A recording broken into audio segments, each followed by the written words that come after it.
Abra comigo a sua Bíblia no livro de Números, capítulo de número 11. Números, capítulo de número 11. Eu estava fugindo dessa palavra, irmãos. Fugindo dessa palavra. Eu dizia, Deus, nada a ver. E o Senhor falando comigo, eu conheço o povo é meu, a casa é minha. Deus me deu uma palavra para a igreja, para esta igreja nessa noite. Números, capítulo de número 11. Números, capítulo 11. Quem achou, diga amém. Amém. Glória a Deus, glória a Deus. Vamos ler alguns versículos aqui da palavra de Deus. A partir do versículo de número 4. Quem achou, diga amém. Amém. Diz assim o texto. O populacho que estava no meio deles veio a ter grande desejo de outro alimento. E os filhos de Israel tornaram a chorar, dizendo, quem nos dará carne a comer? Lembramo-nos dos peixes que no Egito comíamos de graça. Olha assim para o teu irmão assim de lado e faz assim para ele, de graça. Tem certeza que era de graça? Lembramo-nos dos peixes do Egito que comíamos de graça e dos pepinos, dos melões, dos alhos silvestres, das cebolas e dos alhos. Tinha tanta variedade que teve que repetir os alhos. Mas agora estamos definhando. Estamos definhando. Gente, olha o que Israel está dizendo. Nós estamos definhando, ou seja, estamos morrendo aqui de desejo, de vontade, de fome. E nenhuma coisa vemos senão este maná. E o maná era como uma semente de coentro, e a sua aparência como a do bidélio. O povo espalhava-se para colhê-lo, e em moinhos o moía, ou no pilão pisava. Cozia-o em panelas e dele fazia bolos, e o seu sabor era como de bolos amassados com azeite. Quando à noite o orvalho descia sobre o acampamento, trazia também consigo o maná. Moisés ouviu o povo chorar por famílias, a qual cada um chorava à entrada da sua tenda, e a ira do Senhor se acendeu grandemente. E Moisés se perturbou muito. E disse Moisés ao Senhor, por que tu fizeste mal ao teu servo? E por que eu não achei graças aos teus olhos, visto que puseste sobre mim o encargo de cuidar de todo esse povo? Concebi eu porventura este povo? Gerei eu para que me dissesse, leva-o em teus braços como a ama leva a criança no colo, a terra que juraste a teus pais? De onde eu teria carne para todo esse povo? Contra mim, eles choram dizendo, dá-nos a comer carne. Eu sozinho não posso levar todo este povo, ele é muito pesado para mim. Se assim me tratas, mata-me de uma vez. Eu te peço, se eu tenho achado graça aos teus olhos, não me deixe ver a minha própria ruína. E disse o Senhor a Moisés, ajunta-me 70 homens dos anciãos de Israel, que sabem ser anciões e oficiais do povo. E tu os trarás à tenda da congregação, aonde permanecerão contigo. Eu descerei e ali falarei contigo e tirarei do espírito que está sobre ti e porei sobre eles. E eles te ajudarão a levar o fardo do povo, para que tu não o leves sozinho. Dirás ao povo, congregai-vos em preparação amanhã, quando comereis carne. E o Senhor ouviu quando choraste, dizendo, quem nos dará carne a comer? Bem nos ia no Egito. Pelo que o Senhor vos dará carne, comereis. Não comereis um dia, nem 2, nem 5, nem 10, nem 20 dias, mas um mês inteiro, até sair pelos narizes. Até vocês ficarem enjoados dela, porque rejeitaste ao Senhor que está no meio de vós. E choraste diante dele, dizendo, por que saímos do Egito? Disse Moisés, 600 mil homens de pé, É este povo no qual eu estou no meio deles, e tu vem me dizer que darão carne a comer o mês inteiro? Matar-se-ão para eles rebanhos de ovelhas e vacas, para que se lhe bastem. Ajuntar-se-ão porventura para eles os peixes do mar, que lhes bastem. E respondeu o Senhor a Moisés. Gente, olha que DR. Porventura teria se encurtado o braço do Senhor? Agora mesmo verás se a minha palavra se cumpre ou não. E Moisés saiu e disse ao povo as palavras do Senhor, e ajuntou 70 homens dos anciãos do povo, e o pôs ao redor em sua tenda. Aí vamos pular aqui. Moisés fez tudo que Deus mandou ele fazer, pegou do Espírito, repartiu sobre o povo, dividiu o fardo, aquela coisa toda. Vamos lá. Verso 31. Está comigo no 31? Então vamos lá, depois de tudo isso. Então soprou um vento mandado pelo Senhor. Quem mandou esse vento, gente? Isso. O qual trouxe cordonizes. Por essa Moisés não esperava. Olha o que ele disse. Aonde tem rebanho? Aonde tem vaca? Vai trazer os peixes do mar? Deus vem por um caminho que ninguém imagina. Então soprou um vento mandado pelo Senhor, o qual trouxe cordonizes do lado do mar e espalhou numa extensão de quase um dia de marcha. Gente, era muita cordonice, vocês estão entendendo? Um dia de marcha, a extensão de um dia de marcha. Era muita cordonice. Segunda coisa interessante, olha isso aqui. Espalhou quase um dia de marcha, de um lado e do outro do acampamento, e ao seu redor, cerca de 2 côvados sobre a terra. Agora está falando da altura que elas voavam, um pouco mais de 1,5 metro.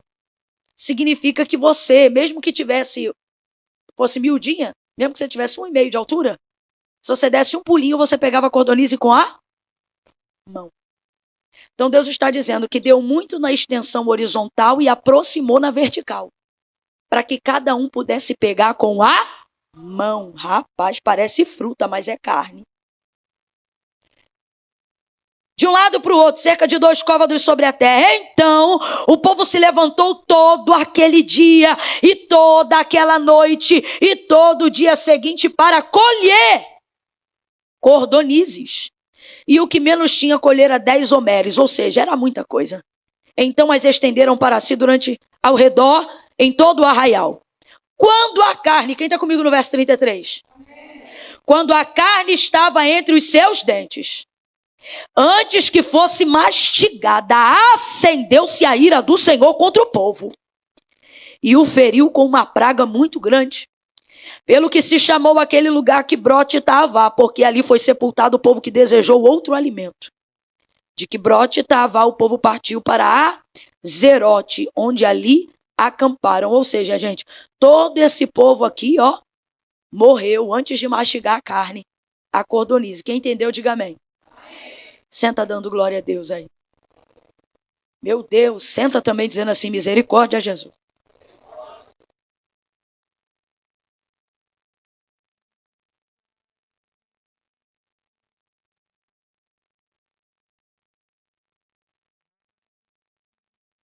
Pode beber água aqui, não pode?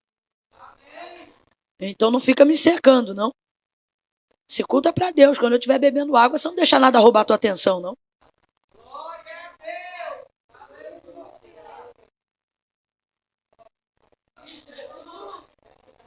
Vai adorando aí, crente. Veja, tem muitas incoerências aqui no povo. Tem muitas incoerências aqui no povo. Olha o cuidado de Deus, gente. Tirou esse povo da casa da servidão. Depois de 400 anos de silêncio do cumprimento da promessa, esse povo agora vê a presença de Deus no meio deles. Era um povo de dura cerviz, mas Deus estava no meio desse povo.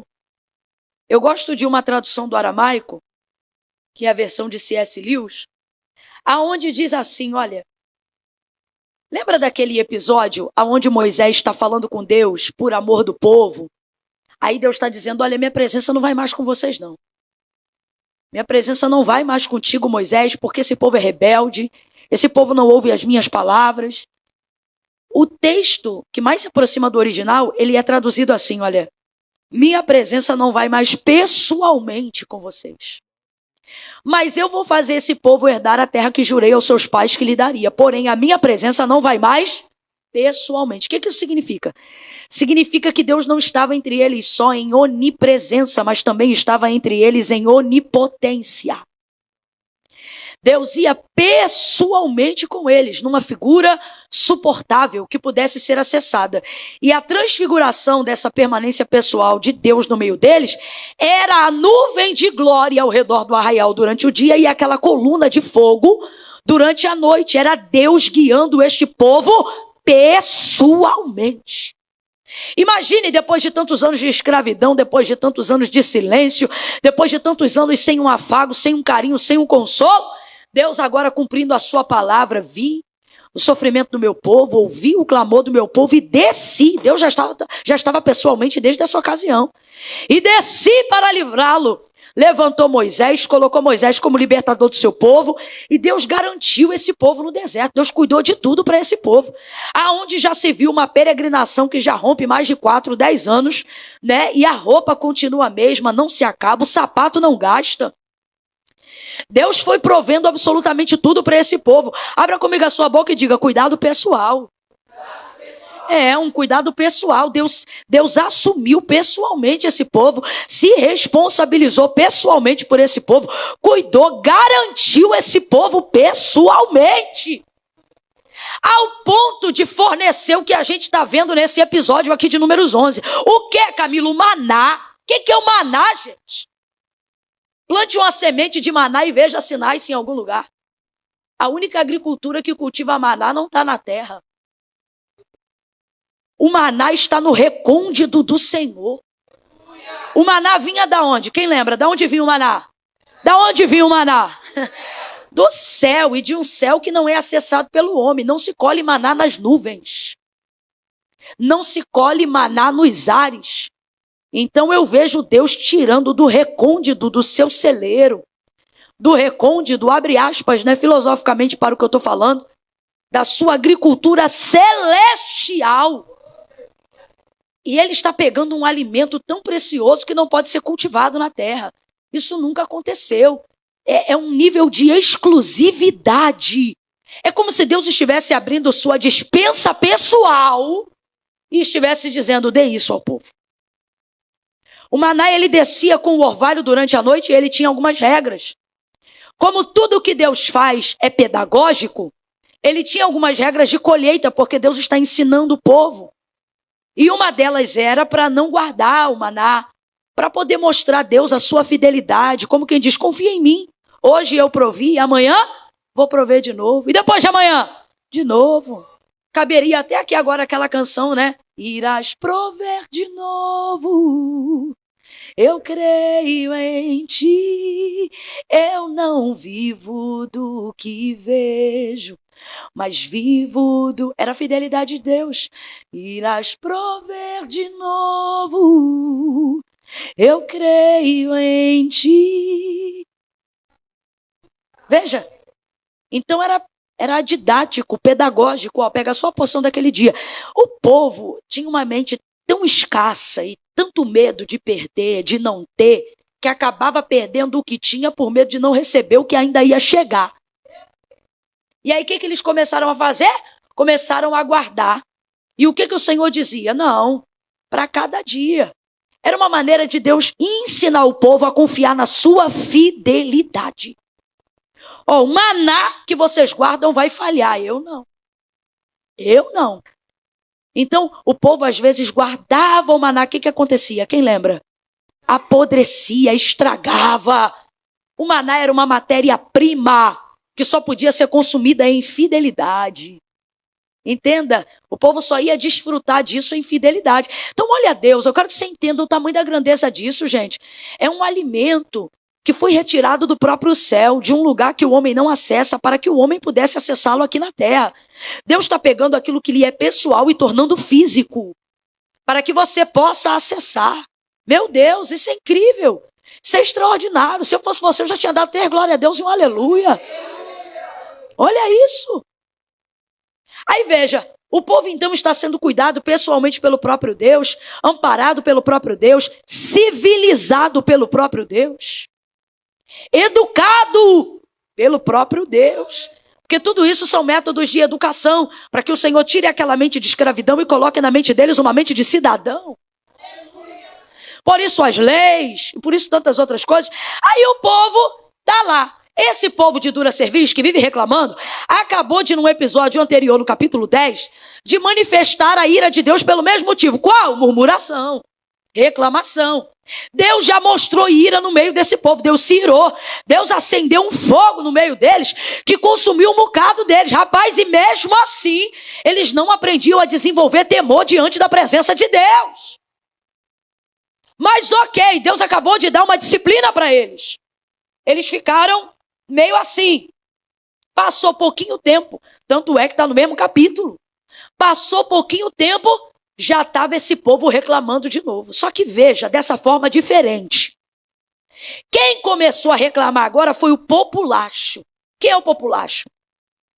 Aquela resma, aquele povo que saiu do Egito no efeito manada. Os agregados. Eu acho que em nosso meio nós chamaríamos eles de amigo do evangelho.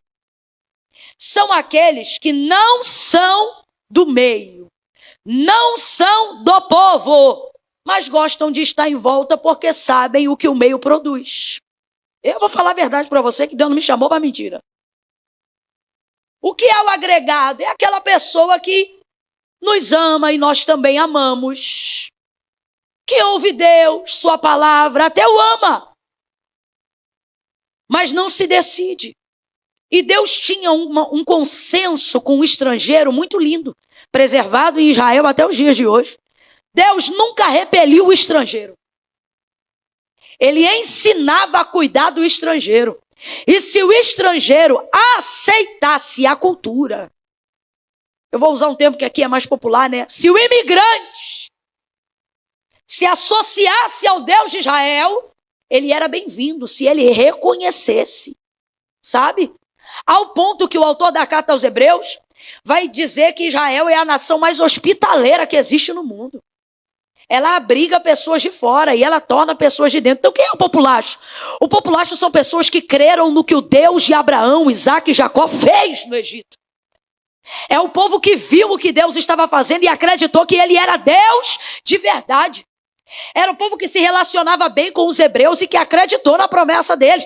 Esse povo percebeu que podia ter muito mais andando com o Deus deles e no meio deles do que aquilo que eles tinham no Egito. Então, na saída do Egito, quando Deus abriu o caminho para que o povo hebreu saísse do Egito, essa galera veio junto.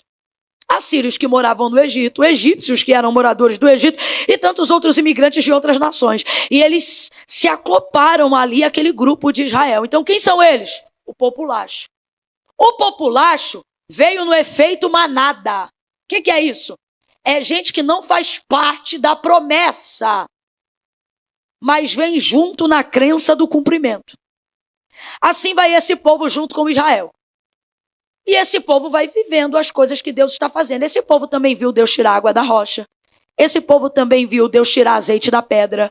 Esse povo também viu a coluna de fogo durante a noite, a nuvem de glória ao redor do arraial durante o dia. Esse povo viu Deus trovejar no Sinai. Esse povo via que Deus era Deus.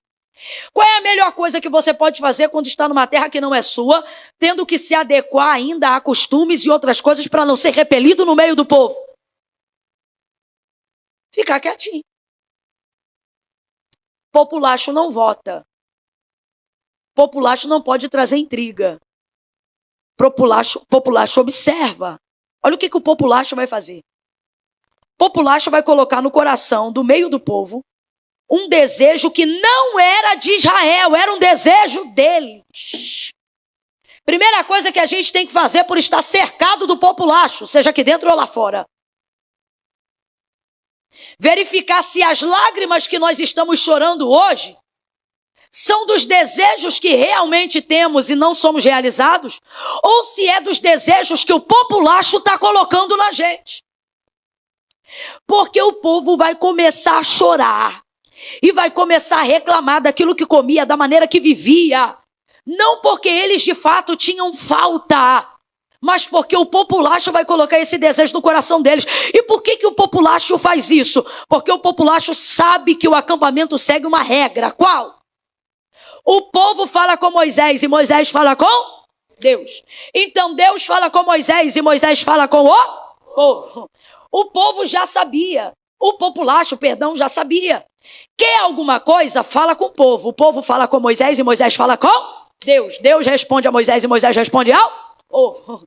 Então o que o populacho quer fazer? O populacho quer se aproveitar da aliança que você tem. O populacho quer se aproveitar do acesso que você tem. E sem perceber, eles começam a manipular, colocando em você desejos que são deles. Para que você chore por eles. Para que você interceda por eles. Para que você peça para você o que na verdade eles querem para eles. Que é isso, Camila? Influência do mundo. Influência do efeito manada. De gente que está no nosso meio, mas não quer viver de verdade o compromisso com Deus de Israel. Deus trouxe gente aqui nesta noite e Ele está dizendo, cuidado com o povo que está contigo, mas não é teu. São influências exteriores que não compreendem a vontade de Deus para a nossa vida, mas que querem nos influenciar, trazendo sobre nós os desejos dela. Gente, é um dos episódios mais raros da Bíblia Sagrada, onde lágrimas não comovem a Deus, mas deixam Ele irado. É raro você ver alguém numa condição de pranto e Deus não se comover. Isso é raro, mas é porque Deus está vendo que essas lágrimas não são originais. Lágrimas não originais não comovem a Deus. Em contrapartida a isso, um coração contrito e quebrantado, Ele não despreza, não rejeita. Agora, se Ele perceber que seus olhos derramam lágrimas que não pertencem ao desejo do seu coração, ao invés de manifestar de Deus o favor, você vai suscitar dele a ira. Com todo carinho, faça uma reflexão aí agora nessa noite de domingo. E Deus está dizendo, comece a passar em revista se o que você está chorando é desejo seu ou é expectativa que foi gerada em você de coisas que os outros queriam realizar e como eles não realizaram, querem ver realizado em você. Você está chorando por motivos originais? Por coisas que glorificam a Deus? Por coisas que combinam com a promessa que Deus te fez? Ou o seu pranto se dá em razão de perceber que as pessoas que estão a seu redor não se realizam em você? Seus sentimentos são de uma tristeza que brotou de si ou de uma expectativa não correspondida de outro que caminha com você? Eu quero que você faça essa análise aí agora. Faça essa análise aí agora. O documento que você ainda não tem te faz sofrer tanto por se sentir humilhado diante dos outros? Ou porque na verdade você deseja tê-lo para a glória de Deus? Deus está dizendo, as coisas que você tem chorado, elas têm mais a ver com o que eu desejo ou com o que os outros desejam ao seu respeito? Você quer ter para a glória do meu nome ou para fazer vingança? Ou para responder às pessoas para que elas vejam que Deus é com você? Porque a orientação do populacho não deixava de ser isso. Vamos ver o quanto Deus de vocês ama vocês, o quanto Ele faz o que vocês pedem. E na verdade o que eles queriam, vamos usar o povo de manipulação. Vamos falar rasgado que é para todo mundo entender? Passe em revista as suas expectativas e veja quantas delas são em razão de algo que você precisa correr atrás e chorar e sofrer e pagar o preço por isso, ou quantas são fruto de comparação de rede social. O que você está lutando para acessar e para ter de verdade é para a glória de Deus ou é para responder à sociedade?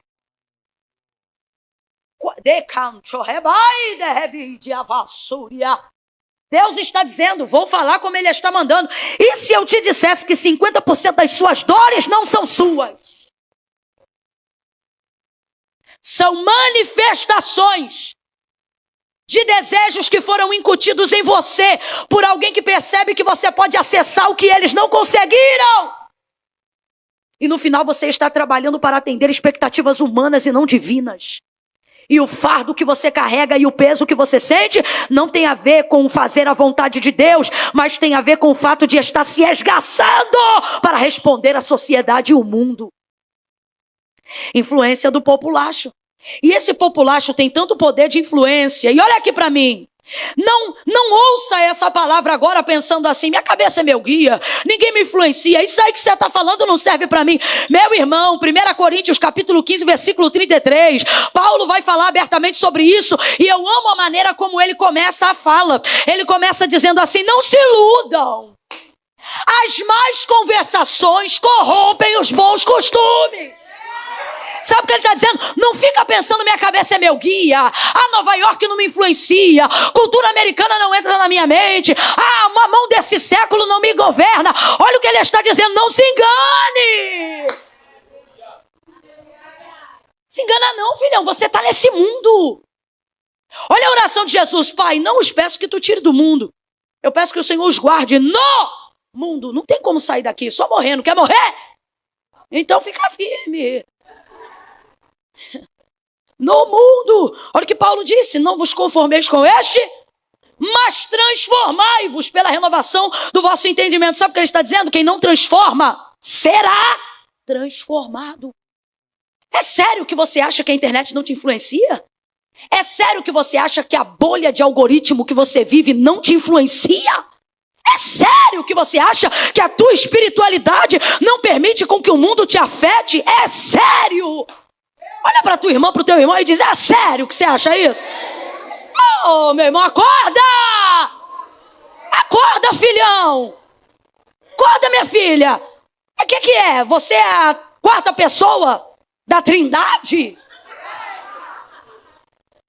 Não, Camila, mas é que comigo realmente é diferente, então eu vou orar para que Deus te recolha ainda essa noite. Enoca, e o Senhor tomou para si e não se viu mais. Aleluia, aleluia. Ai, vossa santidade, nada me toca, nada me influencia.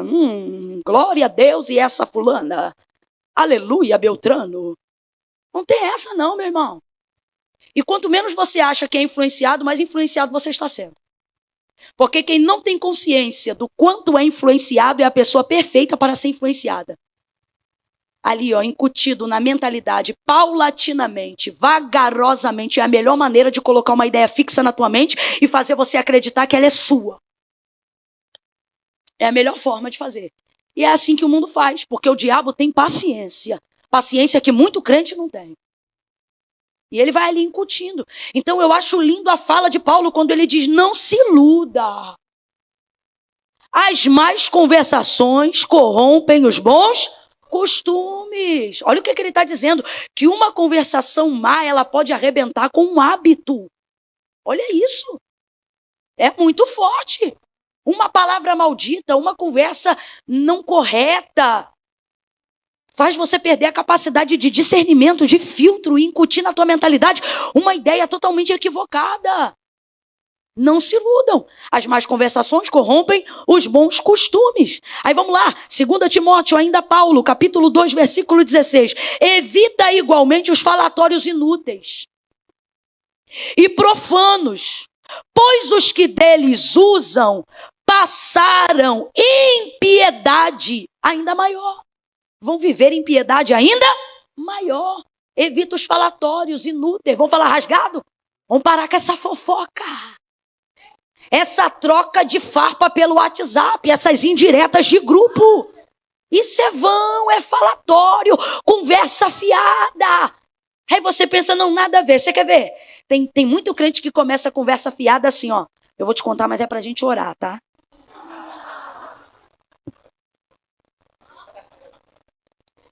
Ó, eu vou te contar, mas não é por nada não, tá? É só pra gente orar, miserável. Termina a conversa, fala e orar que é bom. Nada. Evita. Não deixe as pessoas confortáveis para falar das outras diante de você. Evita. Evita. Começou conversa que não deve, dá licença, obrigada, boa noite, ó. Deus está dizendo, a melhor maneira de você cair é achando que você é invulnerável. Não, eu fico. Aí Deus está dizendo aqui para alguém, não, eu não falo nada, e o Senhor está dizendo, tu não fala nada, mas ouve tudo. E você não é o resultado do que você fala, você é o resultado do que você ouve. Cuidado! Nós somos a soma das decisões que tomamos diante daquilo que nós Ouvimos, olha a orientação desse homem de Deus. Evita você. Meu Deus, eu vou falar do jeito que Deus está mandando. Tem gente que não evita, não. Provoca. O proverbista vai dizer que Deus odeia gente que fala com as mãos e com os olhos. É gente que provoca. Você já viu gente que passa uma terceira pessoa, ele não fala nada, mas aqui.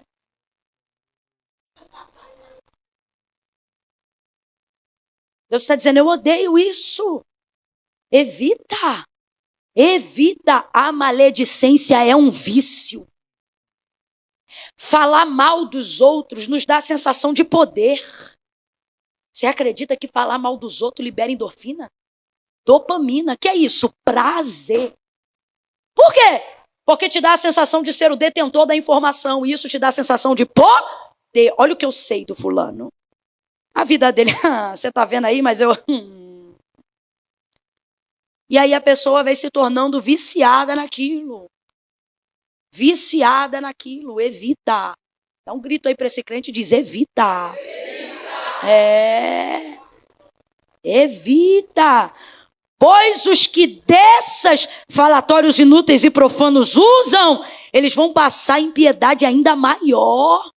Olha isso aqui. Não dá nem para acreditar que Paulo está falando disso daqui a Timóteo, ou seja, escrevendo uma carta a uma igreja liderada por um pastor. O que ele está dizendo? Impiedade. Rapaz, você sabe que tem o não crente e tem o ímpio. Tem gente que acha que ímpio é tudo que não crente é, né? Tipo assim, se não é crente é ímpio. Não é assim que a maioria das pessoas pensam, tá errada. Uma coisa é você ser crente, outra coisa é ser não crente, e outra coisa é ser ímpio. O ímpio é a categoria da injustiça, da corrupção. Preste atenção, tem gente que não é crente, mas também não é ímpio. É só não crente. Mas é uma pessoa justa, é uma pessoa correta, é uma pessoa direita, não fala da vida de ninguém, tem caráter. Tem gente que acha que para ser ímpio basta não ser crente. Não é isso, não. O ímpio é quem pratica iniquidade. O proverbista vai dizer que ele não dorme enquanto ele não fizer um mal. Tem que jogar um veneno. Tem que prejudicar alguém. Ele ama as trevas. Esse é o ímpio, o homem mau, a mulher maligna. E tem gente que não é assim, só não é crente, mas não é maligno. Mas olha o que ele está dizendo, que os que assim fazem, isso aqui é uma carta para uma igreja, que os que assim fazem passarão em piedade ainda maior. O que ele está dizendo? Eles vão tornar vocês ímpios. Como pode um crente virar um ímpio estando na igreja? Como pode? Ele está dizendo evita. Então por que eu estou dizendo isso? Para que você evite ouvir mais do que isso. Evite dar poder de voz ao populacho. Entenda que é ele que está na tua terra, é ele que está na tua promessa. É ele que está dentro do contexto do cumprimento do que Deus vai te garantir. Eu vou falar rasgado do jeito que Deus está mandando. Na tua casa, a voz do opositor não pode ter um volume maior do que a sua.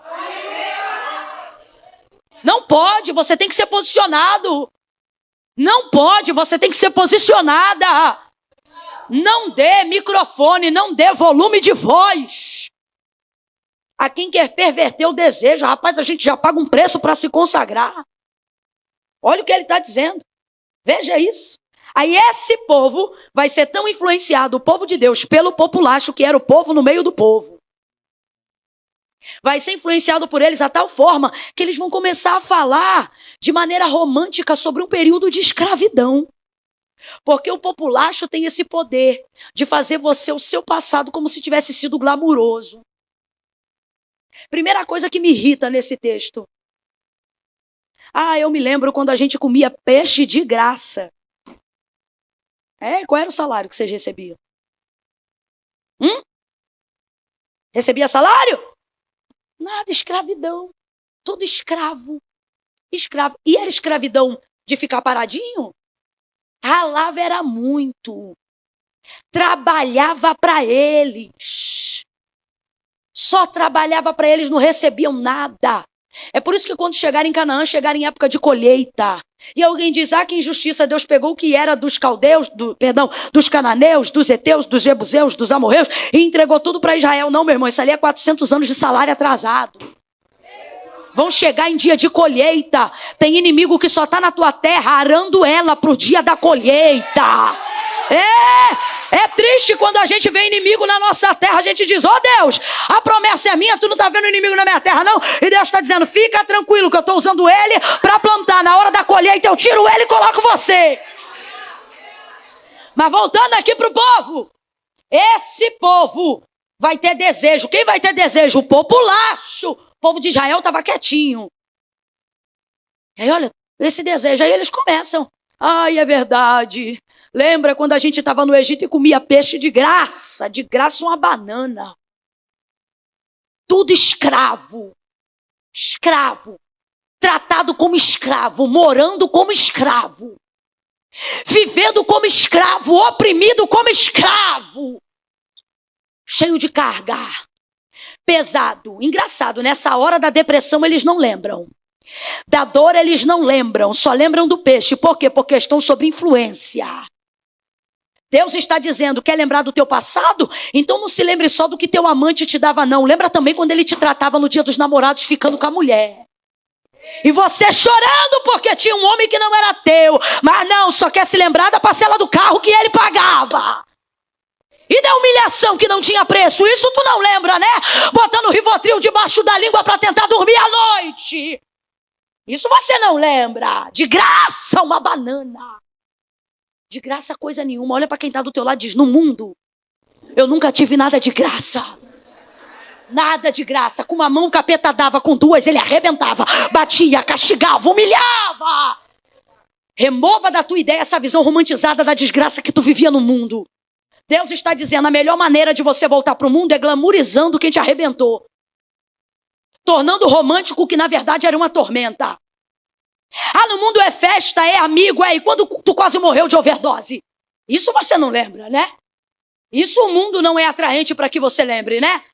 Não, Camila, eu nem era de festa, não era de nada. E o espírito opresso que você tinha, o desejo de morte que te visitava de tempo em tempo dizendo no teu ouvido, dá cabo à tua vida.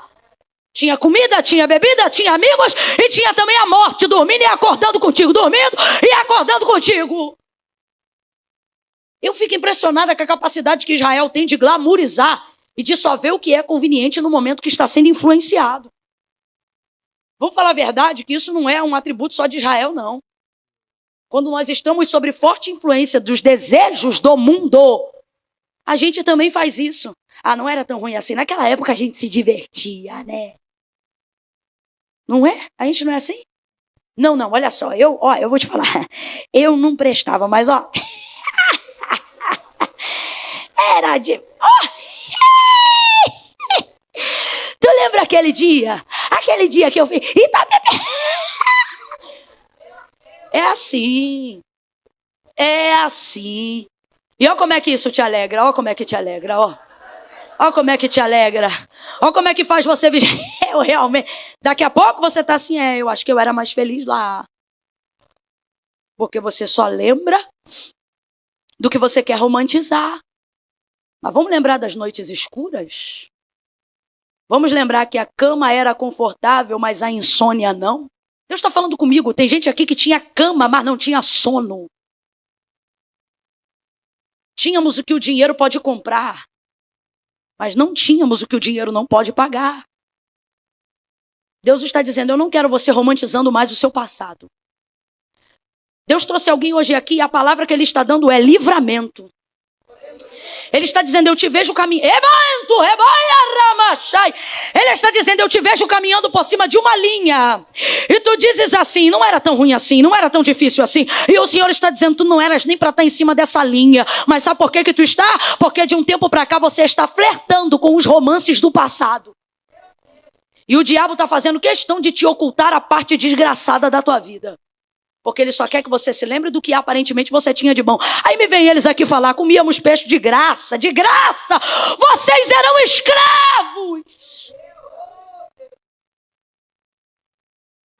É o poder da influência fazendo a gente romantizar onde não há beleza. Somos vulneráveis a isso, sim ou não? Sim, João diz, aquele que está de pé, cuide, do outro não, de si, para que você não caia. Aí eles continuam. Olha, os peixes que eram de graça, os pepinos, os melões, os alhos silvestres, as cebolas, os alhos, rapaz, só tempero. É sério. Vocês estão entendendo o que eu estou falando aqui? Só tempero. O que é isso? Tem gosto, mas não tem substância. O mundo é assim. É assim. Tem gosto, mas não tem substância. Não fortalece. Tá ali na hora, rio, bebeu, acabou. Acabou, quando acaba, acabou. Para voltar tem que beber de novo. Só tempero. Só tempero. E eles estão lá, reclamando. Aí o problema não é reclamar com saudade do que eles tinham. Qual é o maior problema? O que acessa? O que cria a ira de Deus? Não é falar do que eu quero ter, é reclamar do que eu tenho.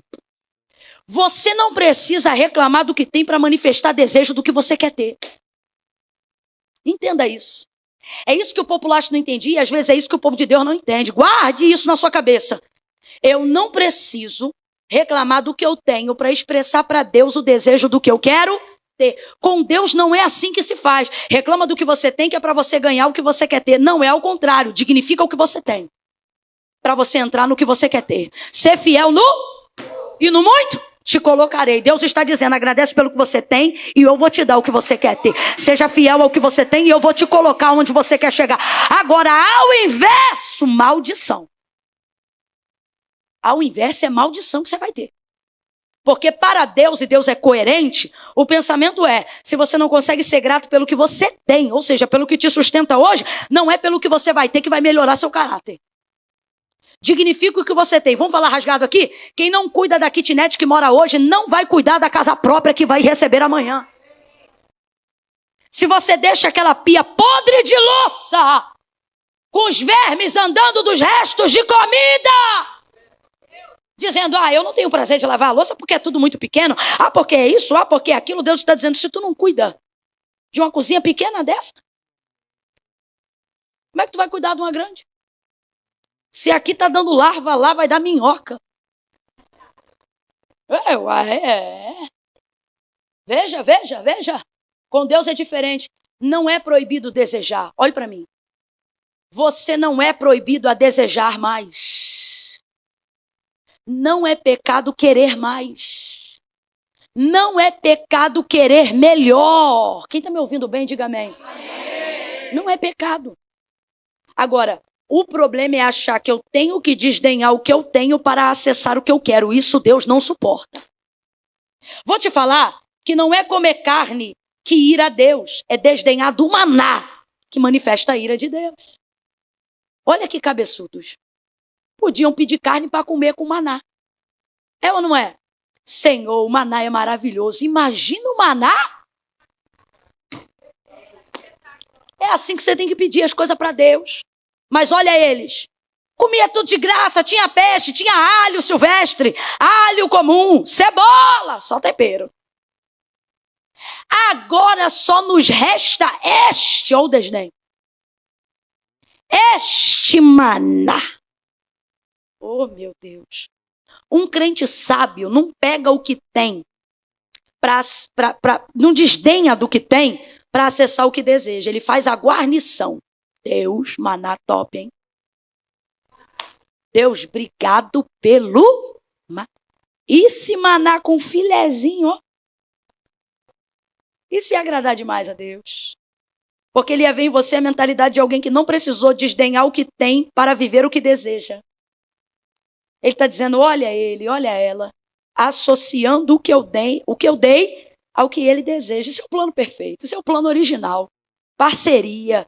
Fechamento. É aliança. Deus está dizendo, por que você desdenha o que eu faço? Por que você ignora a roupa que você tem, a casa que você tem, o marido que você tem?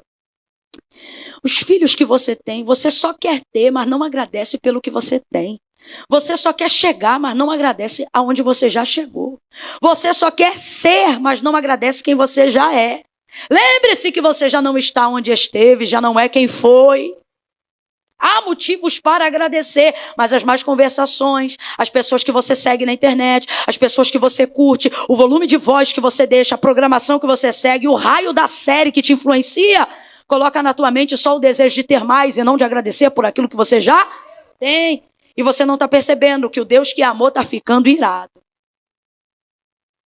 Deus vai acender a sua ira pelo desdém do maná e não pelo desejo da carne.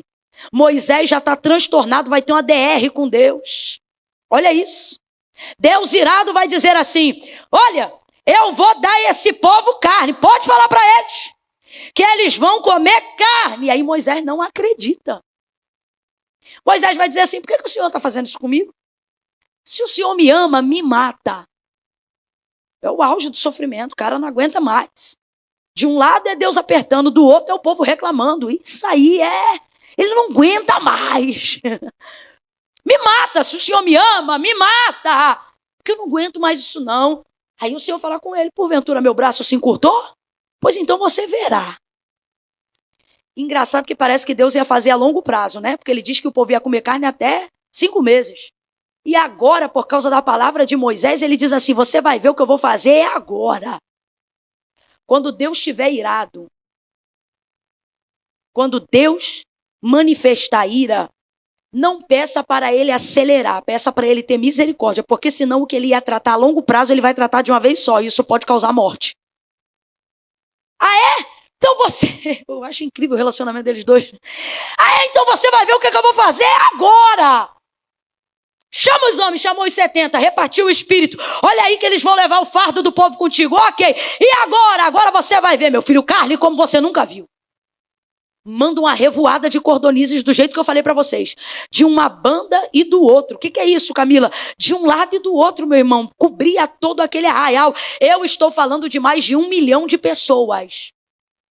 Cobertas. Sabe o que eu estou falando? Eu estou falando sobre o céu ficar escuro onde você está. Porque o nível de revoada cobriu a luz. É um teto de cordonizes que você pega com a mão. Aí vamos lá. Quem mandou as cordonizes? Deus. Ele dá ordem aos ventos, faz deles seus ministros. Então vamos lá. Quem enviou as cordonizes? Deus. Quem enviou? Quem enviou as cordonizes? Deus. Está todo mundo lá pronto para ser saciado, pegando com a mão. Por que Deus colocou numa altura tão baixa? Que era para todo mundo pegar o quanto desejasse, sim ou não? Sim ou não? Sim. A princípio eu penso que Deus não ia matar o povo, vou lhe dizer por quê. Porque o que irrita ele não é o povo pegar, mas é o povo pegar como se não fosse o suficiente para comer. Aquela glutonaria, aquele desejo desenfreado. Diga comigo, desejo desenfreado.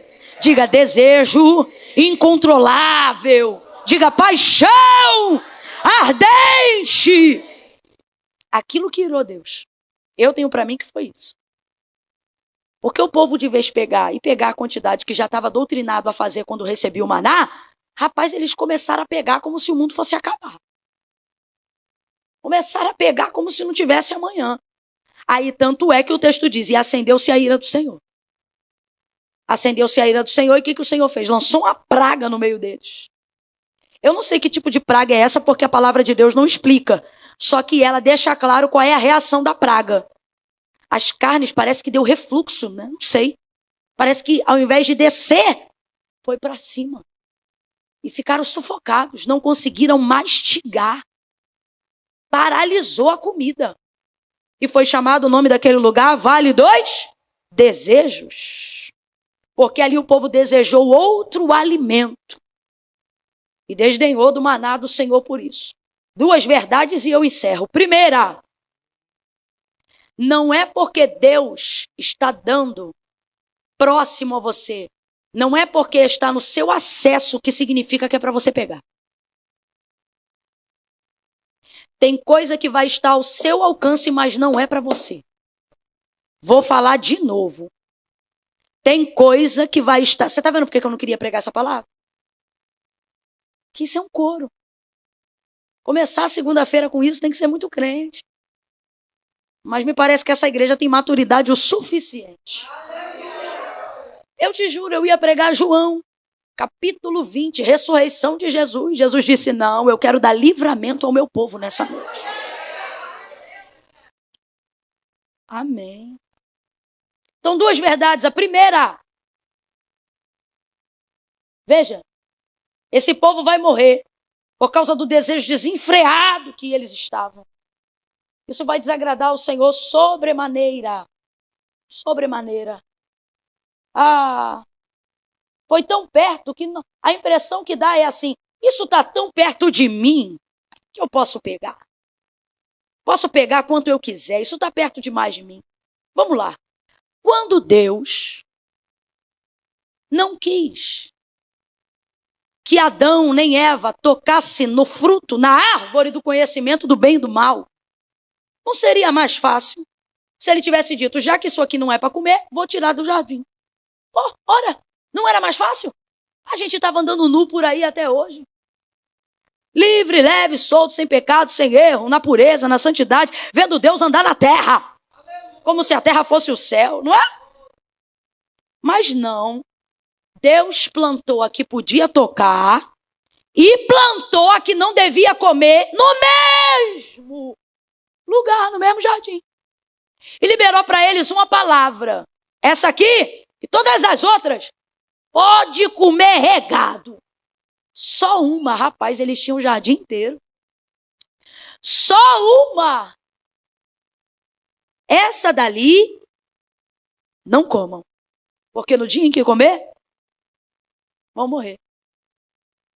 Satanás foi lá na serpente. Ela conversou com Eva. Não foi assim que Deus disse? Dissuadiu ela da ideia.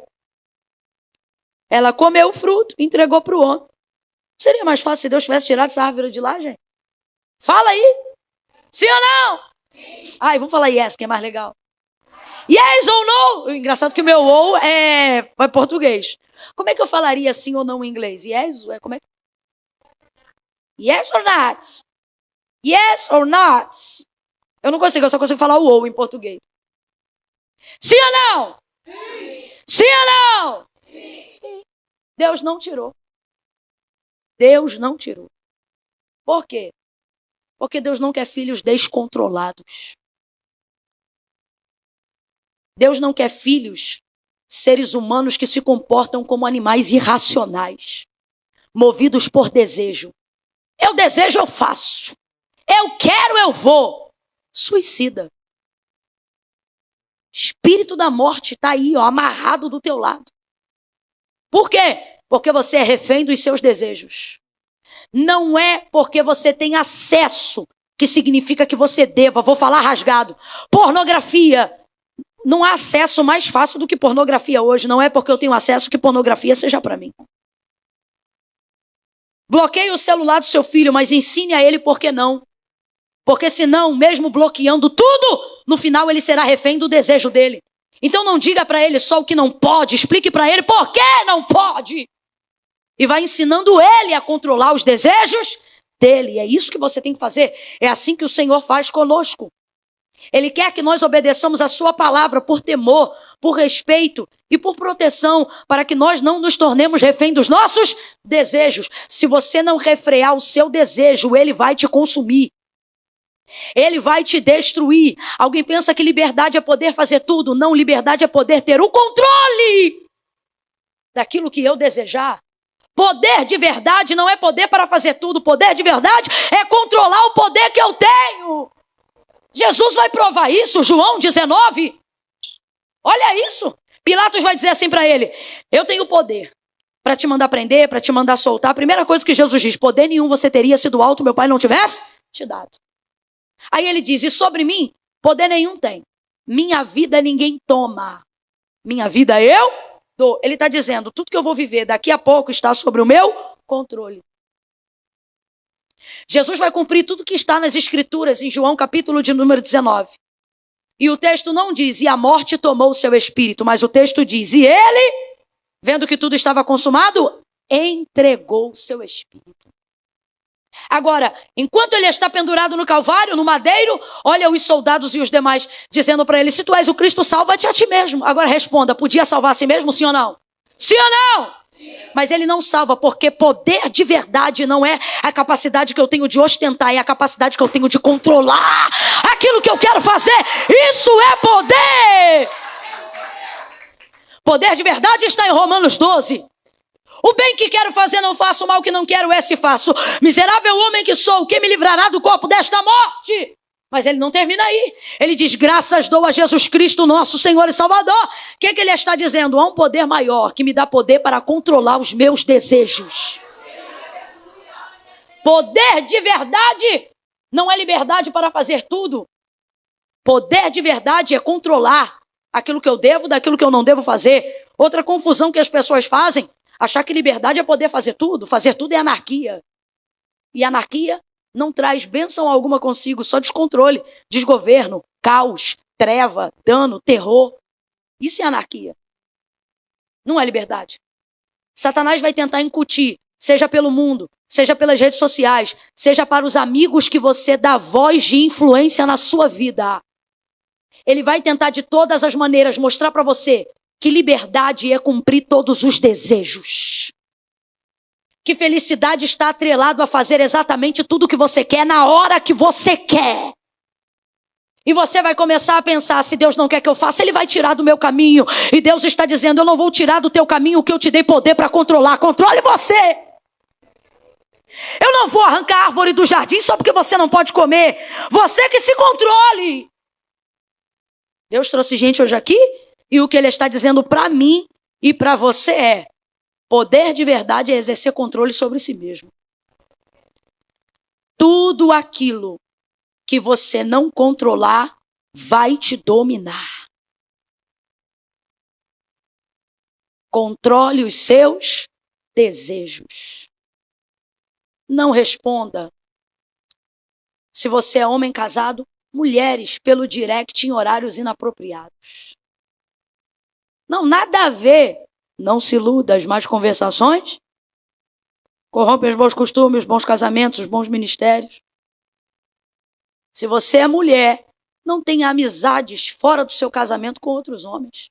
Se não puder ser amigo do casal, faça com que o seu esposo seja amigo do cara que quer ser seu amigo. Senão vocês não devem ser amigos. Controle os seus desejos. Controle os seus desejos. Aquele povo recebeu o que queria. Escute isso aqui. Eu fecho aqui. Aquele povo recebeu o que queria. Isso foi para a sua desgraça. Eu, particularmente, sou uma pessoa que quando Deus me diz não, eu não fico cavando até Ele me dizer um sim. Eu procuro entender e não desejar o que Deus não quer para mim. Eu quero passar para você esse conselho, tá? Eu não estou dizendo assim, diz o Senhor, não. Quem está dizendo sou eu. Um conselho para você levar para esse último trimestre do ano. Se Deus disse algo que você quer muito, não cave até ter um sim. Teu jejum não bota Deus na parede. Teu jejum deveria te preparar para receber de Deus um não como se fosse um sim. Mas eu vou falar como Deus está mandando. Tem gente aqui que está jejuando e consagrando a Deus para cumprir um desejo que não é de Deus.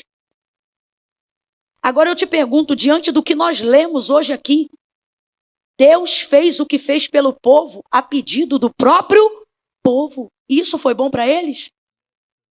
Você quer ver uma outra coisa que Deus fez a pedido do povo para o próprio povo, mas que não era da vontade dele? Ter um rei, Saul. Lembra disso? Sabe o que significa Saul? Pedido foste a Deus. Não foi Deus que mandou, mas era da vontade de Deus. Deus está dizendo, só viverá permanentemente da minha misericórdia quem não desejar conhecer a minha vontade. O que é viver da misericórdia? Você vai viver à margem. A misericórdia de Deus é boa, muitos livramentos pela misericórdia. Estamos vivos por causa das suas misericórdias que são novas a cada manhã. Não são renovadas, não, são novas. Nem as misericórdias aguentariam a gente. Elas não são renovadas, elas são novas a cada manhã. Então tem gente que só vive debaixo da permissão de Deus, do consentimento. Deus está dizendo para nós hoje aqui, você tem duas opções. Você quer meu consentimento ou quer minha bênção? Porque são coisas diferentes. O povo tinha a bênção, mas preferia se igualar. Por que o povo de Israel desejou um outro rei? Como era o pedido deles? Alguém lembra? Dá-nos um rei como tem todas as outras nações. Olha a influência do mundo. Faz conosco como acontece com eles. E o Senhor vai dizer: Samuel, não vai ser bom o povo ter um rei. Mas eles insistiam: eles querem, então toma. A vida de Israel nunca mais foi a mesma depois que eles passaram a ter rei. Foi guerra em cima de guerra. Porque enquanto eles não tinham rei, quem pelejava por eles? Entendeu? Depois que teve um rei, acabou. Aí entrou política, entrou corrupção, entrou governo, entrou república. Estresse! O povo estava tudo lá, rebanho direto do Senhor. Mas eles querem? Então tome. Agora eu vou te perguntar: foi da vontade de Deus? Não, foi consentimento. Isso aí. Quer? Então tá, toma. Deus nos trouxe hoje aqui, Ele está dizendo: antes do ano acabar, passe em revista os seus desejos. E veja quantos dele vale a pena as suas lágrimas. Veja quais deles são seus realmente. E quais são expectativas e influência que o mundo colocou em você. Fique de pé do teu lugar em nome de Jesus. Oh, meu Deus. Aleluia.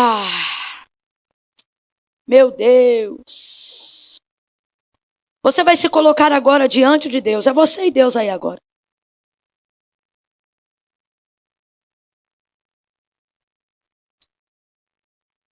Oh, meu Deus.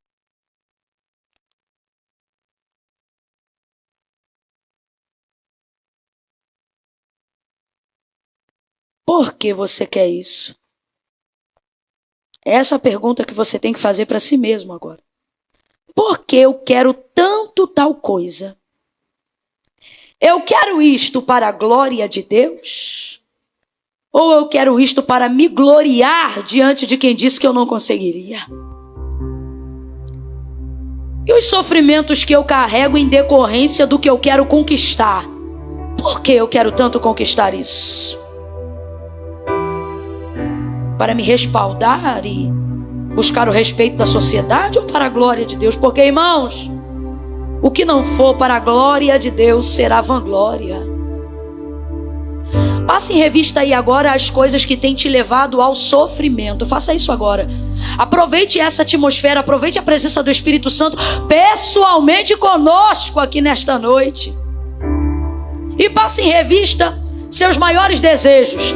Normalmente suas maiores dores estão atreladas aos seus maiores desejos. Tá um do lado do outro. O que mais te dói normalmente é o que você mais deseja. O que você mais deseja normalmente é a área que mais te dói. Tá um do lado do outro. Pense agora: por que eu quero tanto? Eu quero tanto tal coisa por quê? É da vontade de Deus? É influência? É comparação? O que é? Passe em revista aí agora. É você e Deus. Aproveite esse momento. Senhor, por que eu quero tanto tal coisa? Uma vez que você acessou esse desejo e essa dor, coloque agora isso diante de Deus. Porque este culto é noite de livramento. E se você colocar diante de Deus, Ele vai arrefecer dentro de você todo o desejo que era para a tua morte agora. Tudo aquilo que vinha para destruir tua comunhão com Ele vai cair por terra agora. Deus vai fazer você querer tomar distância do que um dia foi o alvo da sua vida. Porque se é para destruir teu relacionamento com Deus, não vale a pena. Se é para arriscar teu nome no livro da vida, não vale a pena. Se é para te conduzir à morte, não vale a pena. Não vale a pena. Seja honesto com Deus agora e diga para Ele: Senhor, por mais que eu deseje isso, eu continuo querendo. Eu quero te pedir, arrefece esse desejo de dentro de mim. Eu não quero continuar gostando disso. Eu não quero continuar correndo atrás disso. Eu não quero continuar fazendo desta coisa o alvo da minha vida. O alvo da minha vida é Cristo. E todo alvo que não for Cristo será idolatria. Que caiam os ídolos por terra agora. Que caiam por terra agora os desejos que não glorificam a Cristo. Que seja derrubado no teu interior agora os altares que disputam com a glória de Deus. Esse green card não pode ser maior do que Deus. Esse processo não pode se tornar a sua mente tomando os seus pensamentos. Ele não é o seu Deus é Yahvé. O seu Deus é Yahvé. O seu Deus é Yahvé. Esse desejo sexual que está te querendo fazer adulterar, que está te fazendo pensar nas propostas e fotos que alguém tem te mandado, alguém, Deus está dizendo: bloqueia esse número, cessa esse desejo. Será para a tua destruição? Será para a perda do teu casamento? Será para a perda dos teus filhos? Eu quero fechar sepulturas nesta noite, diz o Senhor. Eu quero fechar sepulturas vazias. Sepulturas vazias. Olhe para alguém aí agora, você vai entregar essa visão e diga assim: existem sepulturas abertas nesta noite. Diga para essa pessoa: mas Deus nos trouxe aqui para fechá-las vazias. Que Ele sepulte tão somente os desejos e que a nossa vida seja para a glória do Seu nome. Limpa a nossa mente, limpa a nossa casa, santifica a nossa vida. Eu vou construir a vida em Ti. Tu és meu. Levante a mão, declare essa verdade. Eu vou confiar somente em Ti. Abre a tua boca, declare essa verdade. Isso. Mais uma vez. Eu vou construir. Eu vou construir minha vida em Ti. Declare. Faça desse louvor uma oração. Eu vou confiar somente. Não vou ser abalado. Não vou ser abalado. Eu vou construir minha vida em Ti. Tu és meu fundamento. Eu vou confiar somente. Prepara para dizer: a morte venceste. O véu tu rompeste. Transiciona. Sobe a morte venceste. Declare. O véu tu rompeste, a tumba vazia. Eu venci para que em mim vocês vençam. Eu venci para que vocês possam controlar os desejos. Eu venci o mundo. Eu venci o mundo. Você também pode vencer nele.